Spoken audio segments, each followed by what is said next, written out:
Have you ever wondered why gold is so valuable? To understand its worth, we need to go back thousands of years. From the dawn of civilization, gold has been a symbol of opulence and power. Its scarcity made it a prized possession, sought after by kings and commoners alike. Moreover, its durability and malleability made it a preferred material for crafting intricate pieces of jewelry and decorative objects, often associated with the divine and the majestic. But gold's journey didn't stop there.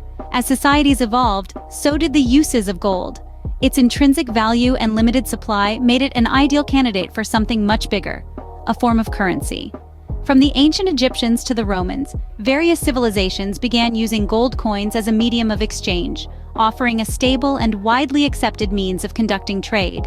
And so, gold became more than just a shiny metal. It became a tool for trade and a symbol of wealth. Gold's intrinsic value and limited supply led to its adoption as a form of money.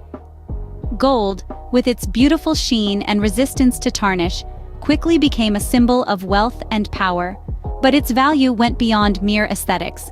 As civilizations started to trade and barter, they needed a medium of exchange that was both universally accepted and finite in quantity. Gold, with its inherent worth and limited supply, fit the bill perfectly.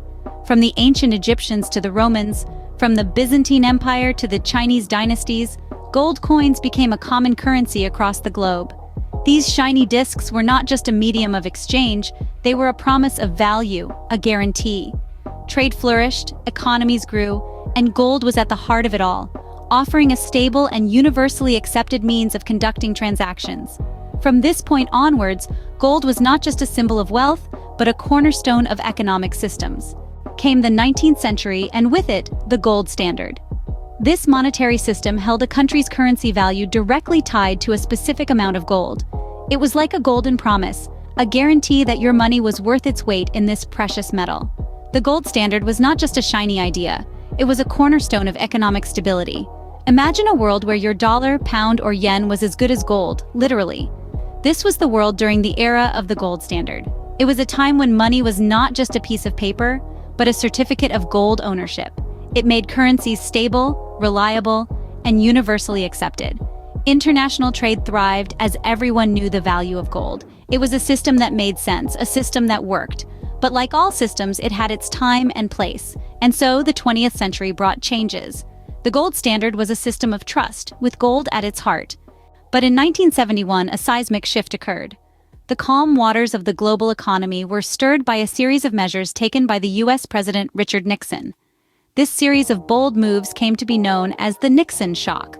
The most significant of these was the decision to abandon the gold standard, a monetary system that had been the backbone of global commerce for over a century. The U.S. dollar, which was once convertible to gold at a fixed rate, was now untethered.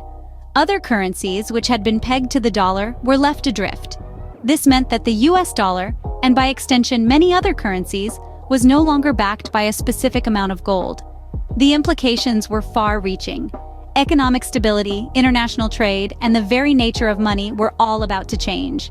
With Nixon's decision, the era of gold-backed currency came to an abrupt end.